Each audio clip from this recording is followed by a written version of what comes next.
so beautiful. Hello. Oh, God. Do you see the family resemblance? Whew. All right. Welcome back, everybody. Here I am, another week, coming in live from the dungeon. The dungeon. The dungeon. Ooh, the seed starting dungeon. Sorry about that. I got carried away. This week, now that we started our seed starting mix, we got our grow room set up, we are ready to rock and roll. So in this episode, I'm going to be going through how to start some cold hardy veggies. I'm going to be cold stratifying some of my perennial flowers that I bought. I'm also going to try out this torture device, aka a seed blocker. Let's just get into it. I love getting stuff started early in the season. It really helps kickstart spring. And what I love about seed starting is it doesn't take a lot to get started. So here are some of the things that are essential to get seeds starting. Number one, vessels.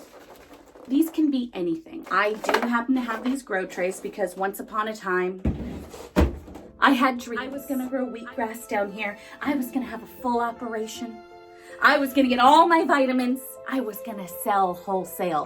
Wrong. So now I'm left with all these. But you don't need these. You don't need these. You can start off with something as simple as these. Ooh. That's right, just leftover empty produce containers. These are actually, in my opinion, even better because it has a built-in cloche. And depending on how you're seeding, you can either use it this way, fill it with soil, and then you have a nice little cover on top to keep that humidity in. Or if you're seed blocking, flip it over, baby. You got this drainage rim right around the edge. You can put your soil right on top, and then you got a nice little cloche that you can use anywhere else. Keep these, they're useful. Number two, the second thing you're gonna need is your seed mix. Now, again, you can buy the store-bought, you can save some money and just make it yourself. If you're interested, I have a video on it. It was just last week. I'm linking it below. As I mentioned last week, the keys to a good seed starting mix is aeration and moisture control.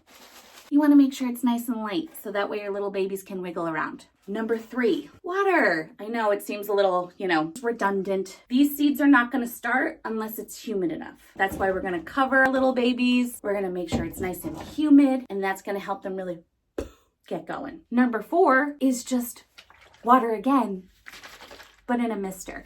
Now, this is really important because, again, that relative humidity. It stays moist, it stays humid, you're not soaking out your seeds too much, and it's gonna help for this last item. Our last essential item is hydrogen peroxide. As you can see, we are in an unfinished, wet basement. As we are speaking, I have a slight nose drip. My sinuses are inflamed. These are telltale signs that we've got some mold spores up in here. This is not the driest environment. And the fact that we are introducing more humidity into this means that we are also we are begging for nefarious mold, fungus, bacteria to enter our soil. And when they enter that soil, they're gonna kill your babies. I'm sorry, that was a little rough. It's gonna really impede the germination of your seeds. This stuff keeps all the nasty fungus away. This is a powerhouse. It's naturally occurring. A little bit goes a long way. It's also acidic, so it can act as a soil amendment in some cases. This is also great to clean your tools with, and it's cheap. We're gonna put some hydrogen peroxide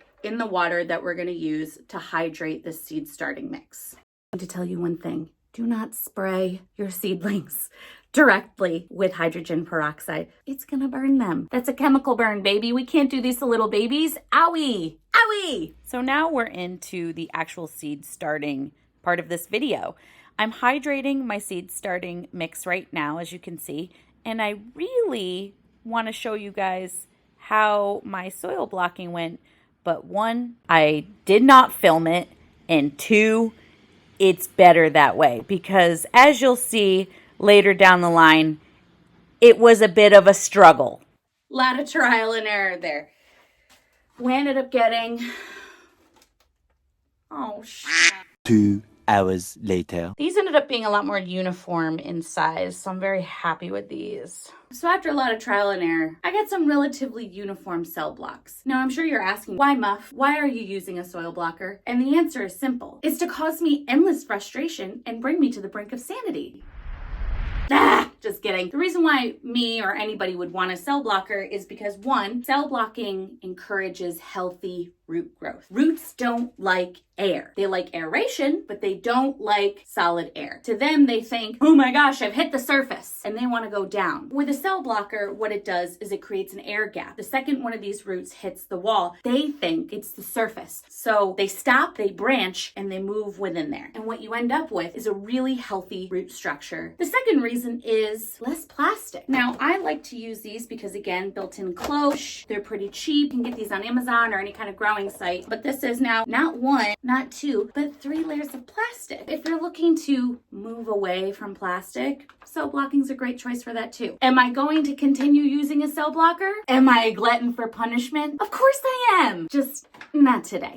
Phase 1 is done. We've blocked out our soil. We're ready to go. So here's something that I like to do because it helps my brain. What I like to go through is take all the seeds I know I'm growing for the year, and instead of alphabetize, I put them in the chronological order that I will be starting them. Brilliant. I know. You're welcome. All right, so I am starting off with the M.I. Gardener Black Kale. I'm going to be doing just 1 clump of 8 because it is just me and my husband. And I would really just be happy with maybe 4 to 6 kale plants. I'm going to be doing about 2 seeds in each of these, 2 to 3 seeds. Now I'm sowing in the Mabuna and Mizuna. Big fans of these mustard greens, very mild. And then I will be bottom watering the tray. This will limit the disruption in the soil. Okay, kale, Mizuna, and Mabuna are all started. I'm going to keep going week by week as my calendar dictates. Now, the way I know how to start these seeds is not because I'm beauty and brains. No, so stupid. The reason why I know when to start these is because of seed calculators. They're everywhere. If you just Google it, you will find it. For me, I use the seed calculator at Johnny's Seeds. Johnny's is great to not only buy seeds from, but also get information on the seeds that you're growing. It has a very easy prompt on it of when your first frost-free date is, and that information is found on the USDA hardiness zone or on your local extension's website. So now that I've started some of my cold hardy veggies, I'm going to start some flowers. I'm going to be using these that you saw earlier, and I'm going to be using this. I'm going to be starting 3 types of flowers today. Echinacea purpura, Echinops, and mountain mint. I forget what it's called. Echinops, aka globe thistle. It's in the thistle family and it spreads beautifully. It's a wonderful pollinator attractor. It's got these gorgeous like periwinkle blue orbs. I'm going to be starting my Echinops in these cells and just keeping them down here. This room right now is about 50 degrees. It's not warm, but it's not cold. Luckily, Echinops does not need cold stratification. But what does need cold stratification are my mountain mint and my echinacea. I'm sure you're asking, Muff, what's cold stratification? Cold stratification is a lie perpetuated onto these poor seeds. That's right. We are tricking them. We are duping them. We are hoodwinking them into thinking that it's actually spring. Now, there's several ways that you can do